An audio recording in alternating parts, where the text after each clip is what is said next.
In this video, we'll explain the ISO standard while providing information relevant to someone who needs to get this done for their organisation. What do you as a manager need to know? Why does certification take so long? Why does it so often fail? Maybe it's already failed for you. Maybe you bought some software. Maybe you tried working with someone that has lots of ISO qualifications, but for some reason it still didn't quite work out. Now, we would say that there's no way to do this whole certification process in a very short elapsed time, but there is a way to do it without wasting lots of time and effort. There's a lot of information on the web about what ISO 27001 is technically, but there's not a lot about what actually happens when you get certification. Where does all the information come from? Hopefully we can offer some useful advice on how to avoid problems. Now, it may be that you're watching this video because you worry that your organisation is not taking care of information security. Or it might be that you think, well, your team are all professionals and they're probably doing the right thing, so that it's not something you need to worry about. If you're in the first group, and you are worried, well, we would argue that getting ISO 27001 certification is going to galvanise the organisation into doing better.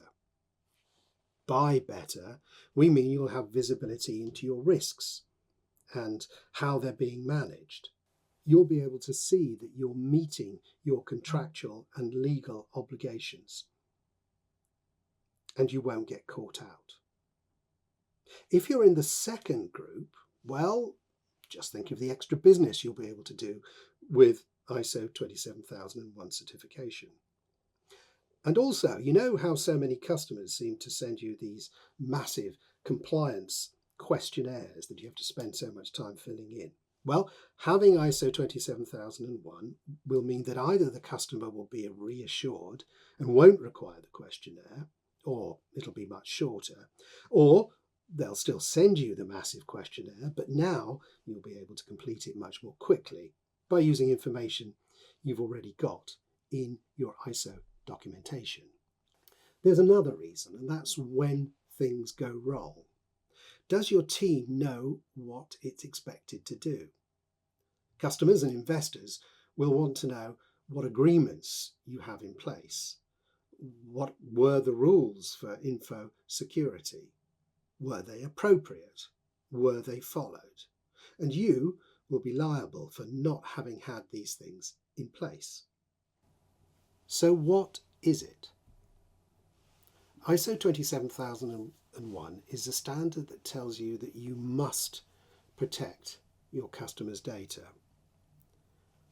What does this actually mean? Well, it means more than you might think. You might think that it's just about keeping the customer data confidential, making sure that it doesn't leak. And that is indeed part of it, but actually it's more than that.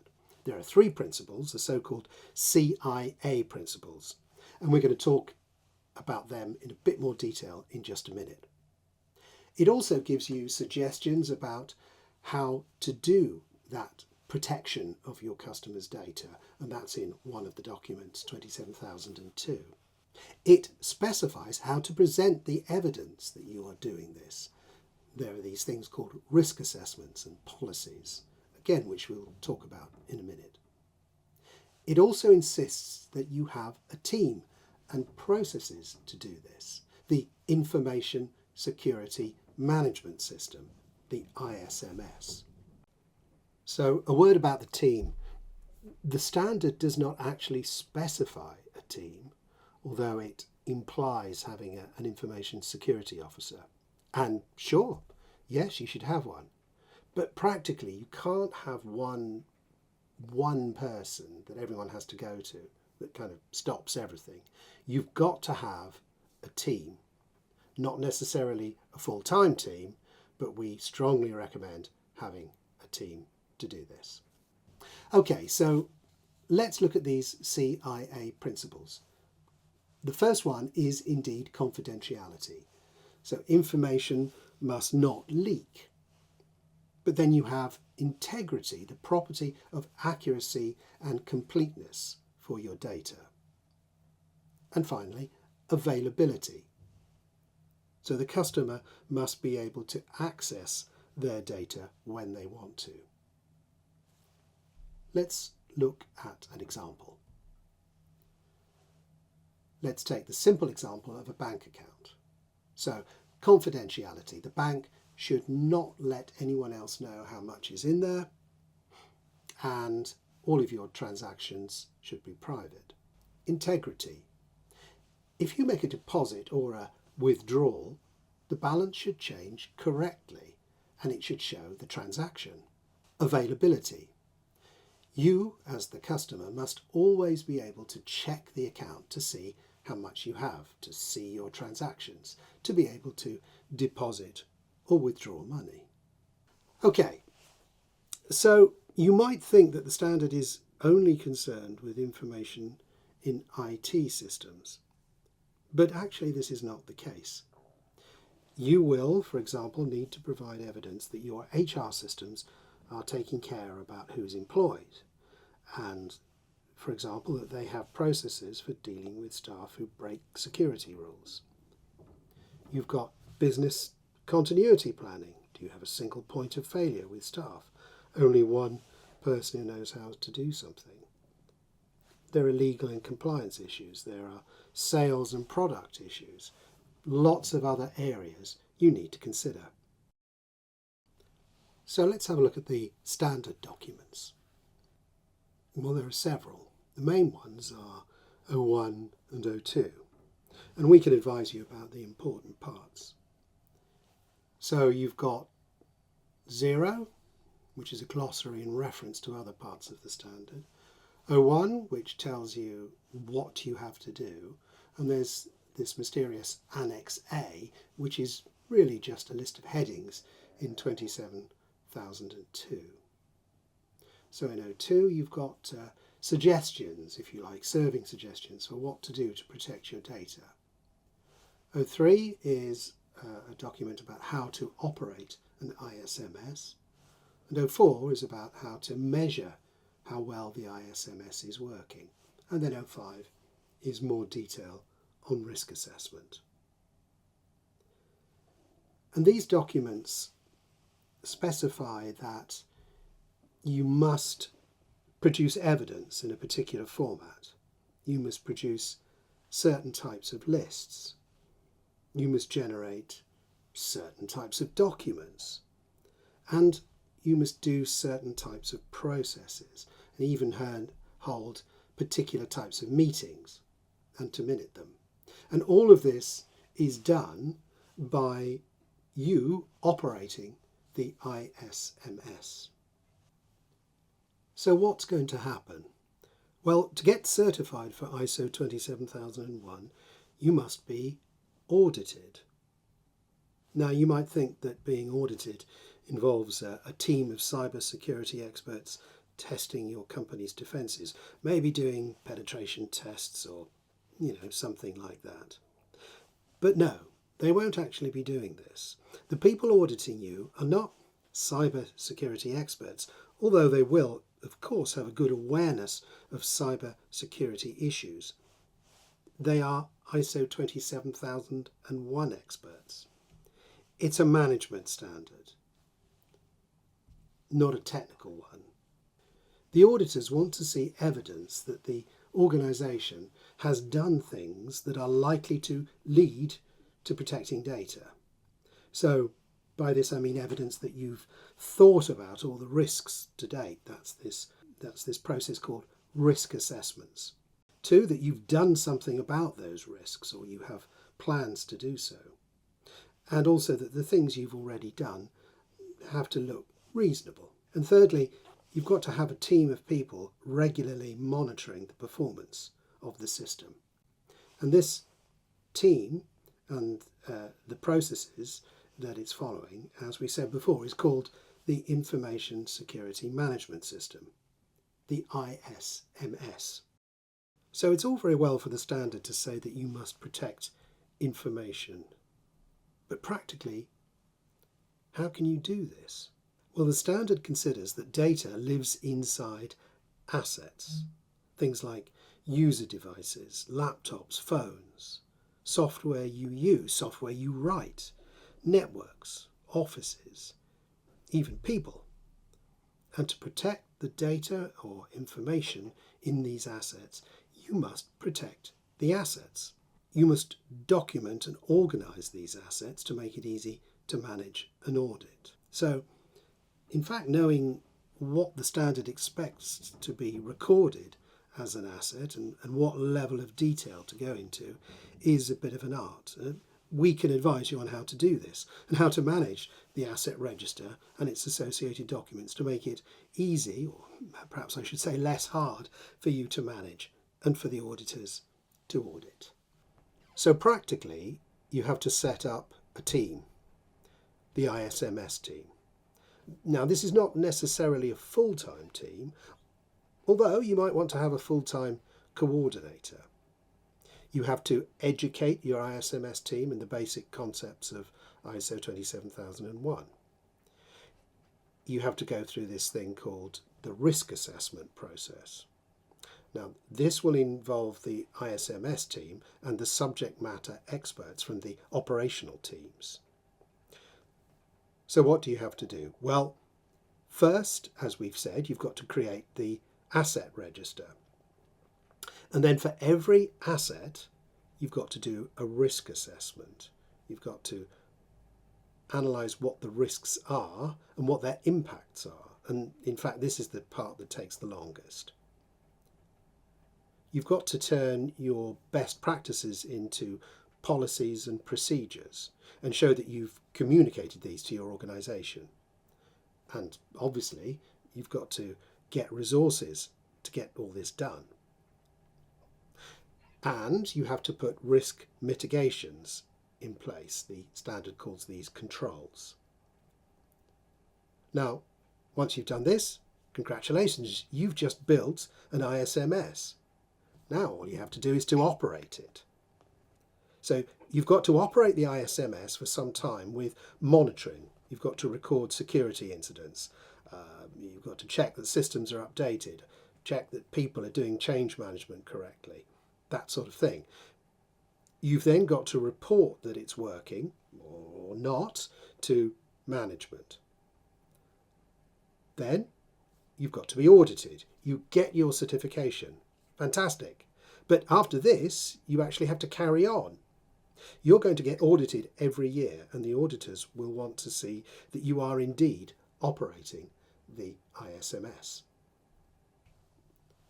So, risk assessments. This is quite a large part, so let's consider this in a bit more detail. Consider an IT team managing laptops. Well, you will need to identify all the risks to those laptops. For example, if a laptop is stolen or it gets a malware infection.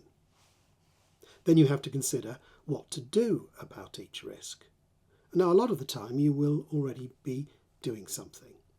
E.g., you will have some antivirus software or some software to disable stolen laptops. If not, then you need to create plans to fix this.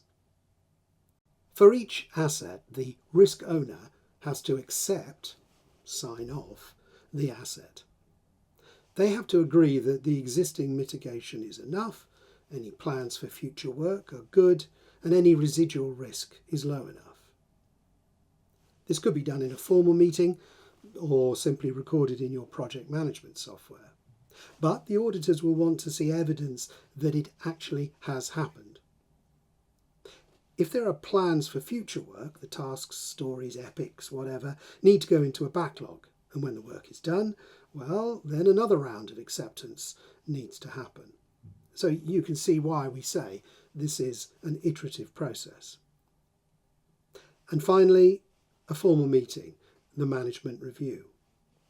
But if you've done this right, none of this should be a surprise at this review. So now you need to operate the ISMS and monitor it. Well, ISO 27004, page 19, in fact, gives some suggestions. It has suggestions for monitoring security incidents, monitoring physical entry controls, effectiveness, information security training. All these are examples that you could use for your monitoring. Now, you don't have to have everything completely finished before you start monitoring. And in fact, we recommend that you start the monitoring as soon as possible, as soon as you have something set up. This will get the organisation used to doing the monitoring meetings and collecting the results. So, maybe you are already monitoring security incidents. Make sure that this is recorded as part of the ISMS. And remember that this is something you will have to do forever, well, for as long as the organisation lasts. So as we said before, it's not just tech and IT. This whole process touches more departments than you might think. Many of these non-engineering departments might need specific help and education to get them thinking about information security as something that is more than just an IT issue. For example, HR will need to think about roles and responsibilities. What happens when they change? Training in information security. Are we doing enough? Job descriptions. Do they mention information security responsibilities? And security breach, retraining or sanctions. Are all the processes ready to go? So getting it to completion.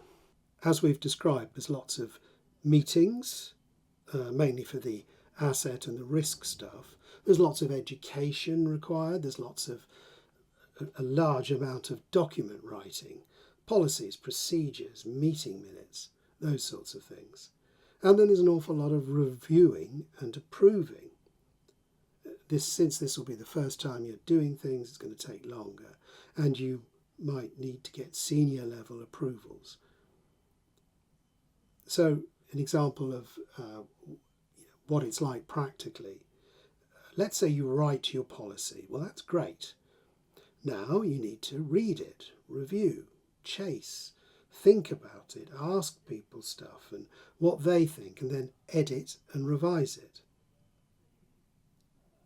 So you've got your policy. How do you provide evidence that people have read it? Well, maybe you need a list. People confirm they've read it. Okay, well, who chases the people who haven't read it? All of this stuff, all of this admin takes time to set up and operate. So this is why we say that this is an iterative process and normally can't be done in a big rush. Although, of course, you may be an exception. So then, elapsed time.